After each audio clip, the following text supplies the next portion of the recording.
5, 4, 3, 2, 1, 0.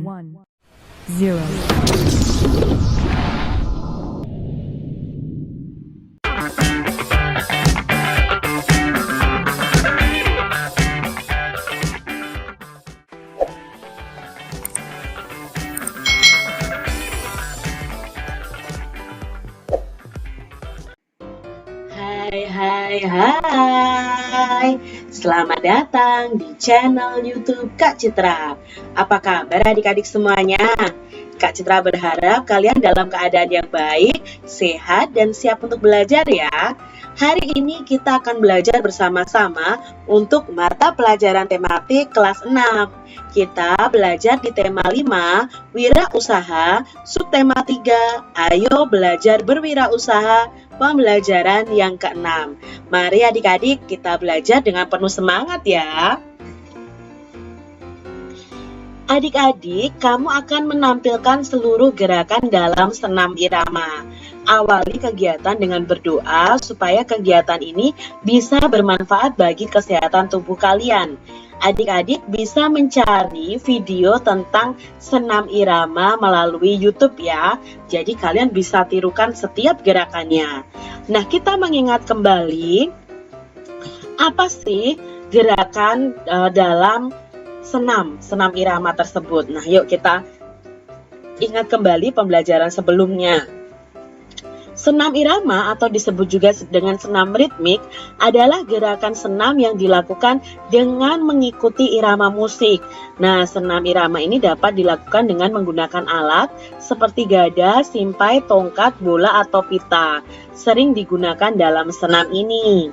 Nah, dalam senam ini ada beberapa langkah ya. Gerakan kakinya ada langkah biasa. Nah, itu berdiri dengan sikap tegak dan rileks. Lalu langkahkan kaki kiri ke depan, kedua lengannya diayun di samping badan. Langkahkan kaki kanan ke depan dan jatuhkan pada tumit. Lanjutkan melangkah dengan kaki kiri dan kaki kanan secara bergantian. Gerakan disesuaikan dengan irama. Lalu selain langkah biasa ada langkah rapat ya. Berdiri dengan tegak dan rileks. Langkahkan kaki kanan ke depan dan kedua lengan mengayun di samping badan. Lalu langkahkan kaki kiri ke depan dan jatuhkan pada tumit. Lanjutkan kedua kaki rapat. Nah, langkah kaki rapat dilakukan dengan hitungan pertama itu melangkahkan kaki kanan, hitungan kedua melangkahkan kaki kiri, dan hitungan ketiga kaki dalam posisi yang rapat. Berikutnya ada langkah keseimbangan. Sama ini, berdiri dengan tegak. Lalu hitungan pertama, langkahkan kaki kiri ke depan. Hitungan kedua, kaki kanan menyusul, melangkah ke depan. Dan sebelum kaki kanan menapak atau tumit masih terangkat, kaki kiri mundur. Jadi diikuti kaki kanan mundur merapat. Lebih tepatnya digunakan irama 3/4 atau 4/4. Nah, di sini ada langkah 3. Nah, adik-adik bisa amati ya langkahnya seperti apa dari sikap awal sampai hitungan yang keempat. Lalu ada langkah ganti ya. Berikutnya ada langkah pantul ya, memantulkan kaki kita. Lalu ada langkah silang lingkar seperti ini, menyilangkan kaki secara bergantian. Berikutnya lagi ada langkah depan. Nah, sikap awal berdiri tegak, kedua tangan di pinggang. Lalu hitungan pertama langkahkan kaki kanan ke depan. Hitungan kedua kaki kiri menyusul dan bersama-sama melangkah dengan kaki kanan. Lakukan secara bergantian. Itu langkah kaki depan ya.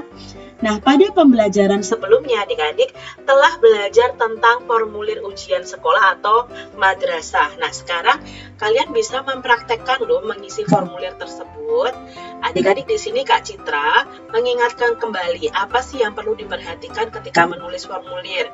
Yang pertama ada penulisan judul formulir, penulisan data yang ingin didapatkan, misalnya identitas dan lain sebagainya. Ditulis secara sistematis, menggunakan kata yang baku. Itu yang harus diperhatikan ketika menulis formulir. Nah, adik-adik, setelah kita memperhatikan apa yang penting dalam menulis formulir, nah kita amati lagi adik-adik. Ini adalah formulir ya, formulir lembar kerja untuk kalian ujian. Seperti ini adik-adik formulirnya. Nah, informasi yang perlu dituliskan dalam formulir ujian sekolah atau madrasah antara lain: 1. Data pribadi seperti nama. Nah, di sini tuh dituliskan namanya.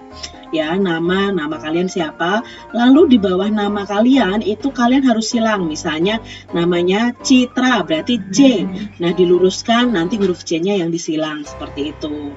Nomor pesertanya berapa, ya, nomor peserta ujiannya, lalu tanggal lahirnya, seperti itu. Data mata pelajaran yang diujikan apa, tanggal ujiannya berapa, lalu tanda tangan. Ini informasi yang harus dituliskan dalam formulir ujian sekolah.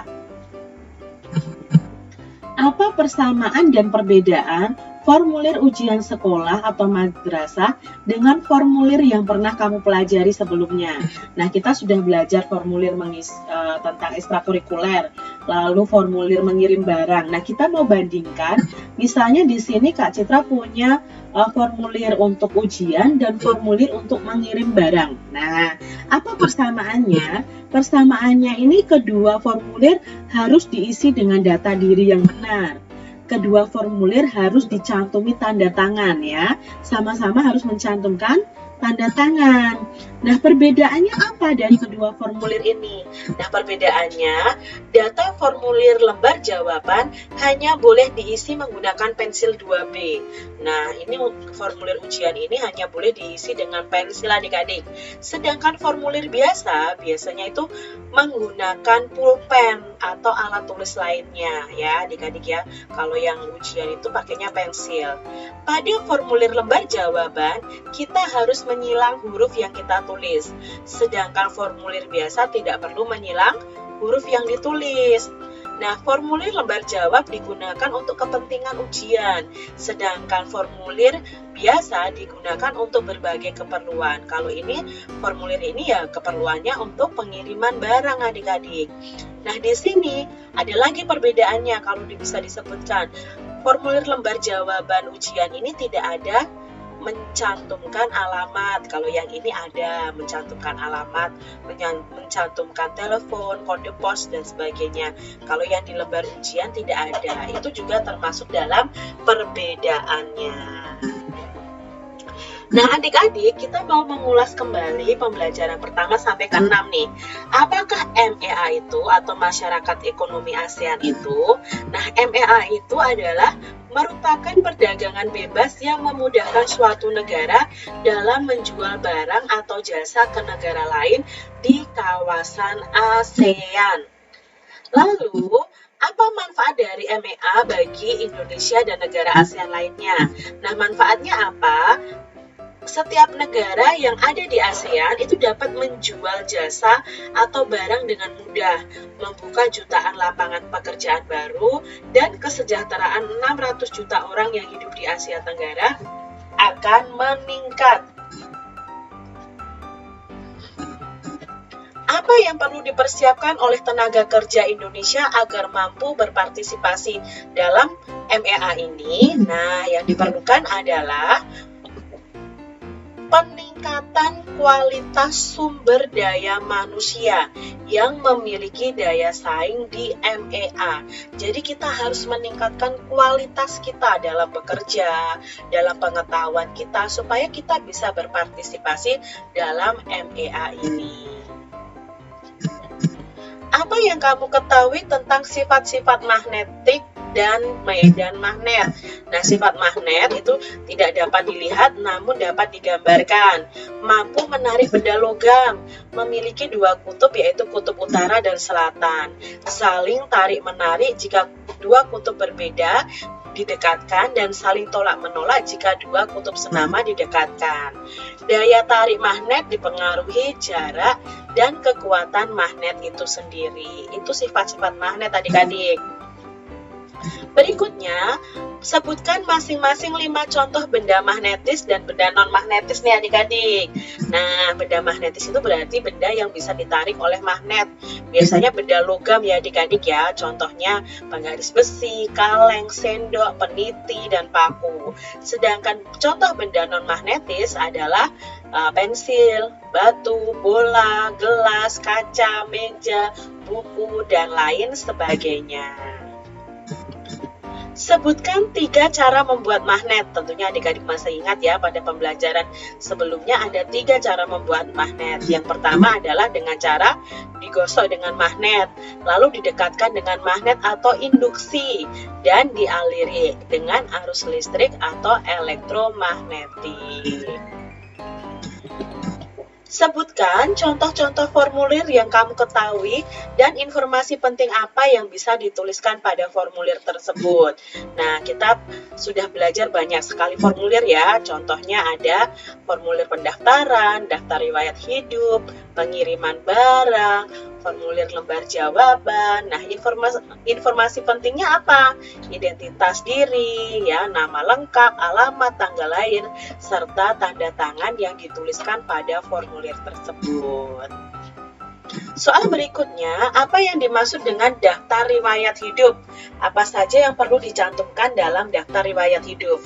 Nah, daftar riwayat hidup di sini adalah lembaran kertas yang berisi gambaran dari diri seseorang yang meliputi identitas, riwayat pendidikan, dan data lainnya. Bagaimana kamu menghargai keberagaman usaha dan ekonomi yang ada di sekitarmu? Nah, kita menghargai ya adik-adik ya.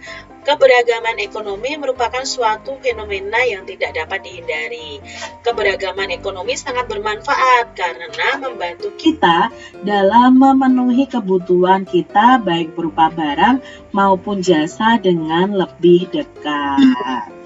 Pertanyaan selanjutnya, apa manfaat keberagaman ekonomi bagimu dan keluargamu? Nah, manfaat keberagaman ekonomi tadi adik-adik ya, itu adalah hampir semua kebutuhan kita dan keluarga kita dapat terpenuhi ya dari yang ada di sekitar tempat kita. Tempat tinggal kita itu biasanya banyak orang yang misalnya buka warung, buka toko. Kita bisa memenuhi kebutuhan keseharian kita dengan membeli di warung tersebut atau di toko tersebut. Demikian tadi adik-adik pembahasan kita di tema 5, subtema 3 pembelajaran yang ke-6.